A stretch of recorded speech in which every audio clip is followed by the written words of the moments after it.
Modric, Kroos, and Casemiro probably are the greatest midfield trio that we've seen in European football.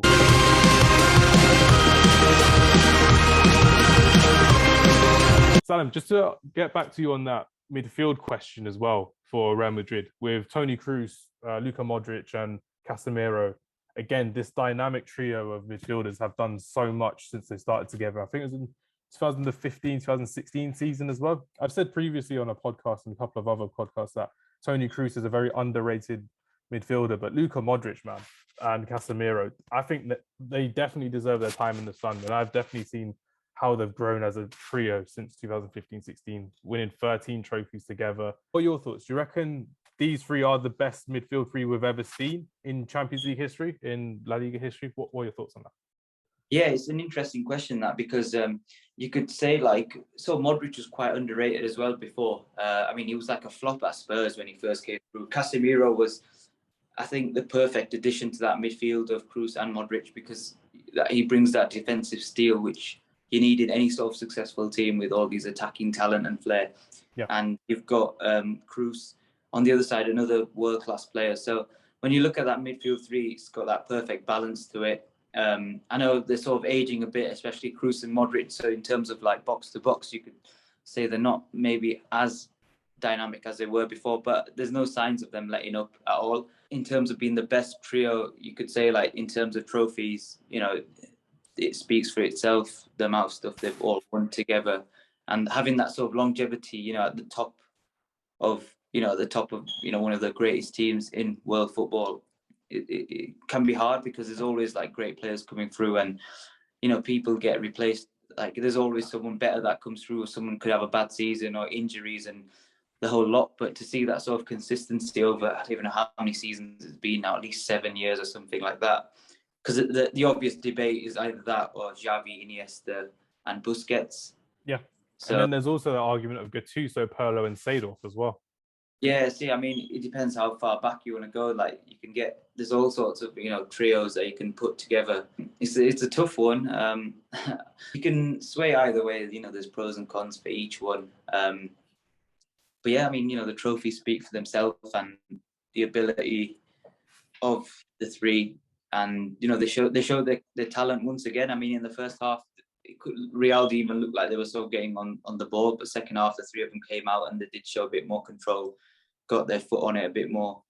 And yeah, that's it from me, to be honest, on that. I honestly can't split the two trios, but yeah, it'd be amazing to have seen, you know, like, just watching the game of, you know, the old school El Clasico. Well, not old school, but sort of El Clasico, when we had Ramos, we had PK, we had, well, he's still there, but Ronaldo, Messi, and then, you know, Modric and Xavi and Iniesta and these guys. It was played at such a high level.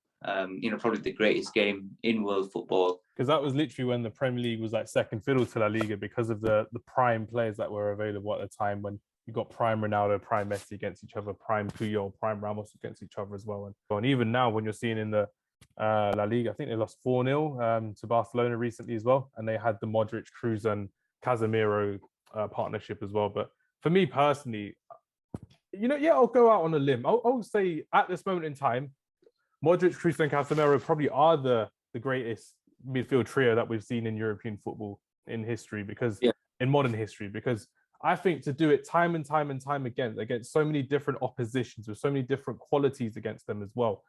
It's like, what, 6 years, isn't it, Salim, since you said when they first started as well, and the trophies they've won. It's crazy. If you remember when they won they won that semi-final against Bayern Munich on their way to Cardiff in 2017. That was a big game for them as well, and that's when they actually went through a really hard-hitting Bayern Munich side as well. And I know Ronaldo scored a couple of offside goals in that game as well.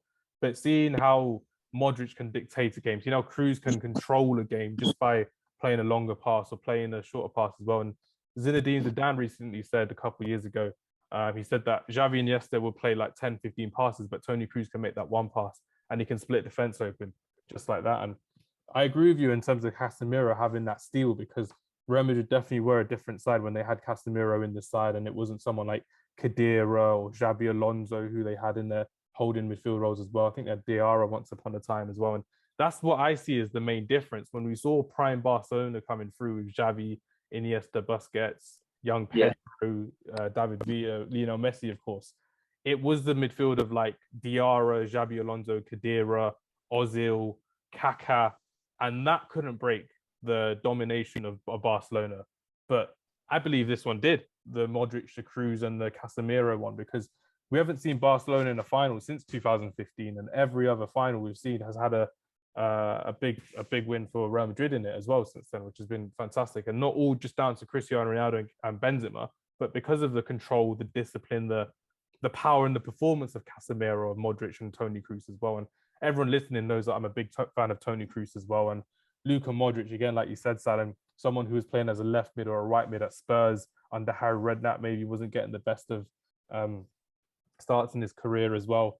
Moves to Real Madrid under Jose Mourinho, gets labelled the worst flop of the season in his first season as well.